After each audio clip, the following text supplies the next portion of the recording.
इलाके के भारी संख्या में अपने बच्चों के उज्जवल भविष्य के लिए, रोजगार के लिए, बुजुर्गों के इलाज के लिए और गुजरात की तरक्की के लिए एक एक कदम आप चल के आए। हमारे सर माथे पर सबको मेरा प्रणाम, नमस्कार, सत श्री अकाल। अरविंद केजरीवाल जी बैठे हैं जिन्होंने देश की राजनीति की दशा और दिशा बदल दी। हमारी गुजरात की पूरी टीम बैठी है, वो लोग बैठे हैं जो देश के लिए कुछ करना चाहते हैं। वो लोग बैठे हैं जिनको पैसे कमाने की इच्छा नहीं है, राजनीति को धंधा बनाने नहीं आए। हम इनका धंधा बंद करने आए हैं, जिन्होंने राजनीति को धंधा बना रखा है। अरविंद केजरीवाल जी इनकम टैक्स के कमिश्नर थे। हिसार जिले में हरियाणा में फर्स्ट आए थे। एक ही स्टूडेंट आया था जो चुना गया था पूरे जिले से। इनकम टैक्स के कमिश्नर थे, चाहते तो बहुत पैसे कमा सकते थे, लेकिन जुनून था कि देश में बदलाव लाना है। इस्तीफा देकर उसी दफ्तर के बाहर कुर्सी लगाकर बैठ गए। अंदर कोई रिश्वत मांगे तो मुझे बताना। तो ये जुनून है। तो गुजरात में आंधी चल रही है, तूफान चल रहे हैं। हम जूनागढ़ गए, हम खेड़ ब्रह्मा गए, हम सुरेंद्र नगर गए, हम ऊंझा गए, आपके पास आए, वडोदरा गए, अहमदाबाद गए। जहां जाते हैं लोग यही कहते हैं, भाई हमारा इनसे पीछा छुड़वा दो। हमने कहा जी हमने नहीं छुड़वाना पीछा, आपने है। 27 साल हो गए। कमाल है। हर साल पेड़ भी पत्ते बदल लेता है। अब गुजरात वालों तुम तो बदलो कुछ, बदलाओ। नई आंधी, नया तूफान, नए विचार, नया खून। आम घरों के बेटे बेटियों को लाओ। इनके बेटे बेटियां चेयरमैन बनते हैं, एमएलए बनते हैं, मंत्री बनते हैं। हमारे बेटे बेटियां सिर्फ जिंदाबाद मुर्दाबाद के नारे लगाने के लिए रखे हुए हैं। क्यों भाई? हमारे बेटे बेटियां क्यों नहीं बन सकते विधायक? हमारे बच्चे क्यों नहीं बन सकते चेयरमैन? क्या कुर्सी पे बैठना नहीं आता उनको? इनको बोल देना बीजेपी वालों को कि अरविंद केजरीवाल और भगवंत मान आए थे दिशा में, ये बोल के गए हैं कि इनके बेटे बेटियों के बिस्तरे गोल कर दो। आम लोगों के बेटे बेटियां आ रहे हैं। कांग्रेस चलो छोड़ो, क्या बोलेंगे। कांग्रेस तो कोमा में चली गई है। दिल्ली में भी जीरो है, 2 बार जीरो। देश की सबसे पुरानी पार्टी देश की राजधानी में जीरो। खत्म। ये दिल से बोला है। जहां पर राहुल गांधी जी रहते हैं, सोनिया गांधी जी रहते हैं, इनके बड़े बड़े नेता रहते हैं, जिस इलाके में, वो नई दिल्ली विधानसभा है। वहां से एमएलए पता कौन है पिछले 3 बार से? अरविंद केजरीवाल। चलो खुद तो वोट नहीं देते होंगे, लेकिन उनके घर पे काम करने वाले, माली, रसोई वाले, सब आम आदमी पार्टी को वोट देते हैं, क्योंकि वो अंदर से इनको जानते हैं कि कैसे हैं ये, कि कौन कौन आता है घर पे, आपस में कैसी मीटिंग होती है 12 बजे, सीक्रेट मीटिंग, तुम ये कर लो, तुम वो कर लो। हम वो वाले नहीं। हम तो भाई, कोई हमें कहता भाजपा की बी टीम है, कोई कहता कांग्रेस की बी टीम है। हम टीम हैं, लेकिन जनता की ए टीम है। हम पब्लिक की ए टीम है। पंजाब में 7 महीने हुए हैं सरकार बने हुए। 7 महीने में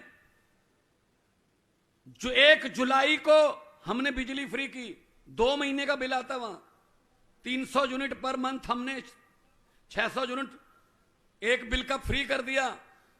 74 लाख से ज्यादा मीटर हैं पंजाब में।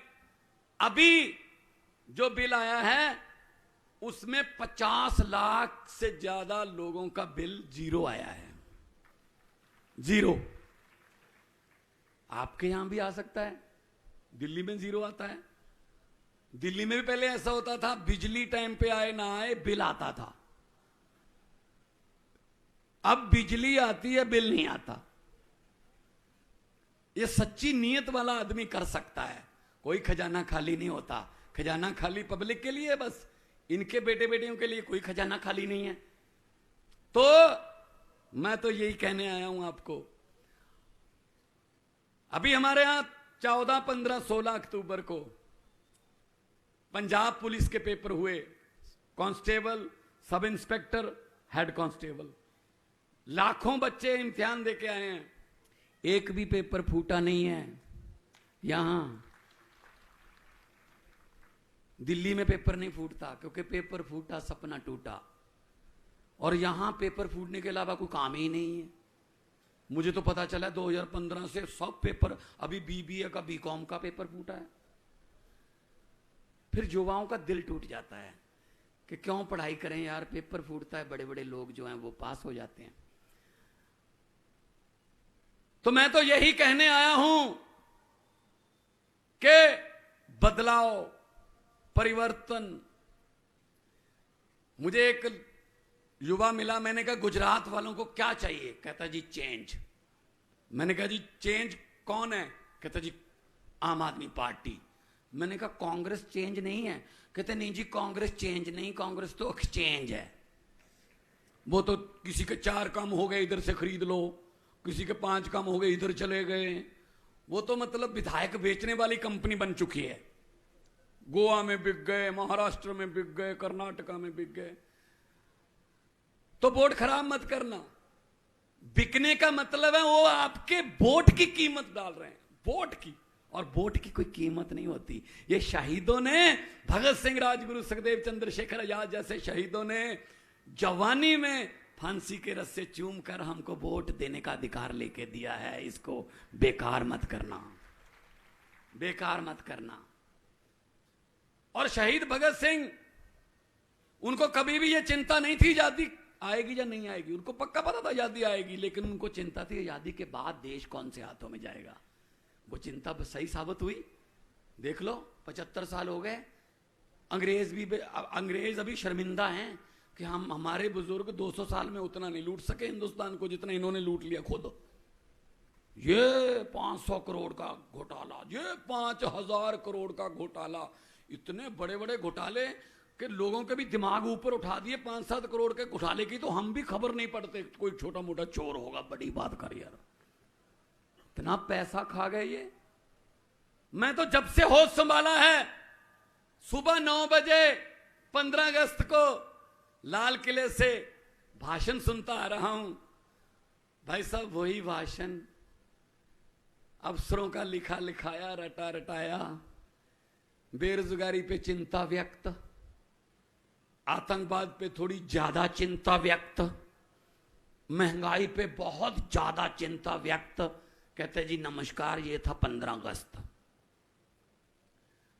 अरे मेरे देश के वारसों, अब तो लाल किले के कबूतरों को भी भाषण याद हो गए होंगे।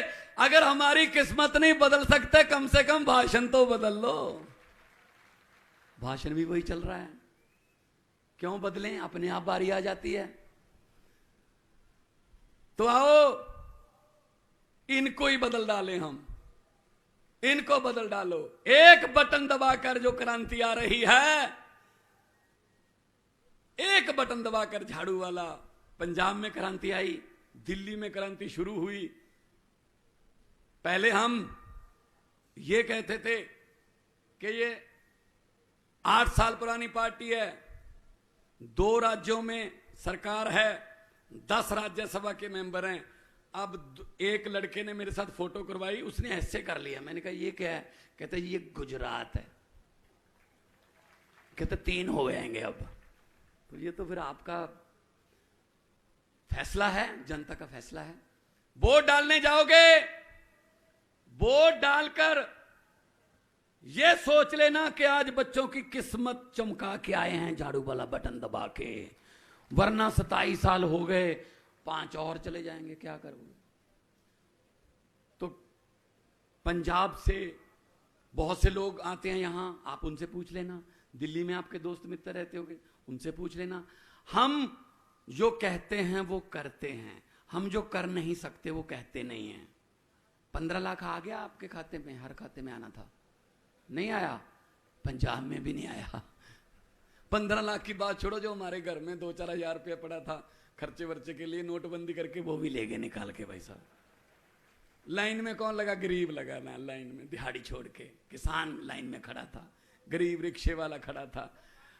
और सबसे बड़ी जो पीड़ित हैं, सबसे पीड़ित कौन है नोटबंदी की? महिलाएं, माएं, बहनें। मां बहनों को ना एक अच्छी आदत होती है, आदत अच्छी है वो, कि वो कई बार अपने पति को बताए बिना कुछ पैसे अलग रख लेती हैं कि इमरजेंसी में काम आ जाएंगे, कभी कोई बच्चे की फीस या कोई आधी रात को कोई बीमारी आ गई, हॉस्पिटल जाना पड़ेगा, रख लेती हैं ऐसे बताए बिना बताए हस्बैंड को, पति को। अब भाई साहब रातों रात नोट बदल दिए, सुबह ना बता सकती हैं ना छुपा सकती हैं। बताती हैं तो झगड़ा होता है, पति कहता कहां से आए ये पैसे, नहीं बताती तो कागज बन जाएंगे, बैंक खुद जा नहीं सकती। मैंने जब पंजाब में एक जनसभा में बोल दिया, तो मैं जब गाड़ी में बैठने लगा, माएं बहनें आई, मेरे सर पे हाथ रख के आशीर्वाद दिया और कहा, बेटा ये नोटबंदी वाली बात बिल्कुल सच्ची है, माइके से बदलवा के लाई हैं। ये हालत है। क्या नोटबंदी से आतंकवाद खत्म हो गया? नोटबंदी से क्या भ्रष्टाचार खत्म हो गया? सब वही चल रहा है। तो आओ इकट्ठे होके झाड़ू। मुझे पत्रकारों ने पूछा आपने आंधी कैसे रोक दी? मैंने कहा कौन सी आंधी? बीजेपी की। दिल्ली और पंजाब में आंधी कैसे रोक दी? मैंने कहा बीजेपी का चुनाव चिन्ह क्या है? बोले कमल। मैंने कमल कहां उगता है? कहता कीचड़ में। मैंने कहा हमारा चुनाव चिन्ह क्या है? बोले झाड़ू। मैंने कहा झाड़ू क्या करता है? कहता कीचड़ की सफाई। मैंने कहा हमने झाड़ू से कीचड़ की सफाई कर दी, कमल उगे ही नहीं दिल्ली और पंजाब में। अभी कल ही आप इनका हालत देख लो। कांग्रेस का एक मंत्री था, घोटाले करता था खूब, 5 साल उसने घोटाले किए। हमने उस पर उसका नाम अभी जांच में डाला था कि इसकी जांच करो, तो बीजेपी में चला गया। बीजेपी में चला गया तो, लेकिन हमने कहा जी इसका मतलब ये नहीं है कि बीजेपी में चले गए तो साफ हो गए। बीजेपी कोई कपड़े धोने वाली मशीन नहीं है कि दाग धो देगी, तो ये तो होगी। कल क्या किया? 1 करोड़ रुपया लेके, 1 करोड़ की बात कर ली, 50 लाख रुपया लेके विजिलेंस के पास आ गया कि मेरा नाम इसमें से निकाल दो। भाई साहब, जो 1 करोड़ रुपया नाम निकालने का दे रहा है, कितने करोड़ खाए होंगे उसने? तो विजिलेंस ने वहीं पकड़ लिया। भाई साहब आज जेल में है वो। ये है ईमानदारी। कितने खाए होंगे उन्होंने। तो मैं तो यही कहता हूं, जहां भी जाता हूं, ये आएंगे जैसे ईशुदान भाई बोल रहे थे, पैसा बहुत है इनके पास लूटा हुआ, आएंगे आपके पास। अभी आपके दिन थोड़े आने वाले हैं, अभी आपको हाथ जोड़ने वाले हैं, ये आएंगे पैसे लेके। मेरी हाथ जोड़ के बेनती है दिशा वालों, अगर ये पैसे लेकर आए आपके पास, मना मत करना, लक्ष्मी है, आने दो, अपनी ही है। कुछ तो नोट भी पहचान लोगे कि ये तो वही नोट है यार जो पहले भी मेरे पास ही होता था, वहां कहीं बस इनके घरों में जाते हैं ये। हाँ, वो लेकर बोल देना कि हाँ, और वोट वाले दिन जैसे दिल्ली और पंजाब में होता है, कर देना कि हाँ। जो जो समझ गए वो ताली बजा सकते हैं, बाकियों को माफ है। अरे क्या समझदार लोग हैं सर, क्या समझदार लोग हैं। भ्रष्टाचारियों को बोल देना, जो पैसे इकट्ठे करते हैं उनको बोल देना कि जितने मर्जी इकट्ठे कर लो पैसे, हीरे मोती, मगर ख्याल इतना रखना कि कफन पे जेब नहीं होती, सब कुछ यहीं रह जाता है। गरीबों की बद्दुआएं मत लो, गरीबों की बद्दुआएं मत लो। तो दोनों हाथ ऊपर उठाकर 2 नारे लगाएंगे। भगत सिंह जी नारा लगाते थे, इनकलाब जिंदाबाद का, इनकलाब आजादी, इनकलाब बदलाव, वो ये भ्रष्टाचार से बदलाव, ये माफिया राज से बदलाव। तो उनकी आत्मा को भी थोड़ा सुकून मिलेगा कि हैं कुछ अभी जो जिन्होंने इनकलाब जिंदाबाद अभी छोड़ा नहीं है। दोनों हाथ ऊपर उठाकर इनकलाब, थोड़ा सा और ये टीवी में जाएगा, इनकलाब, भारत माता की, वंदे जय जवान जय जवान बोले सोनिहाल। बहुत बहुत धन्यवाद, आपने इतना प्यार सत्कार से मुझे सुना। बहुत बहुत तरक्की हो, तंदुरुस्ती हो। खूब खूब आभार सरदार भगवत मान साहेब नो કે ખૂબ સરસ એમને આપણને માર્ગદર્શન આપ્યું। હવે આપણા દેશને આઝાદ થયાને 75 વર્ષ પૂરા થયા।